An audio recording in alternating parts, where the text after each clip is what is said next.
Tinitiyak ni Pangulong Ferdinand Marcos Jr. na hindi nababahain ang Cebu matapos sa matagumpay na paglusad ng Uplan kontra Baha Metro Cebu kahapon Biyernes, Nobyembre 21. Ayon sa Pangulo na sa loob ng isang taon, matitigil na ang pagbaha sa Metro Cebu dahil sa isinagawang paghuhukay sa mga mababaw na ilog. Kaugnay nito, iniutos din ng Pangulo ang pagpapatayo ng maraming sabo dam sa mga ilog sa bundok ng Cebu, isang malaking interbensyon na naglalayong pabagalin ang mapaminsalang tubig baha na paulit-ulit na bumabaha sa Metro Cebu.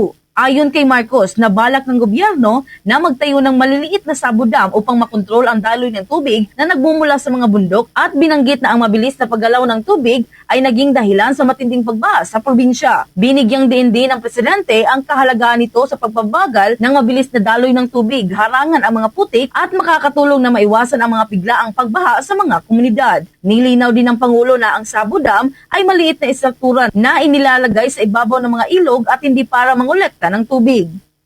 Hindi lamang ganito yung project, meron tayong gagawin na tinatawag na Sabo Dam. Ang Sabo Dam, yung maliliit na dam na mula sa bundok pa nagsisimula at kinokontrol yung takbo ng tubig. Kasi kung minsan malaki sa damage, nung last yung sa dito sa Cebu, malaking damage dahil ang bigat, ang bilis ng takbo ng tubig kaya ang daming sinira. Ngayon, paglalagay tayo ng Sabo Dam, yung Sabo Dam ay hindi dam yan na mangungulekta ng tubig. Ginagawa niyan, kinokontrol ang takbo ng tubig. Mula rito sa lungsod Luigan ng Cebu, Bombo Jonah Cañati. This is Bombo Radio Philippines, the #1 and most trusted source of news and information. Basta Radio, Bombo!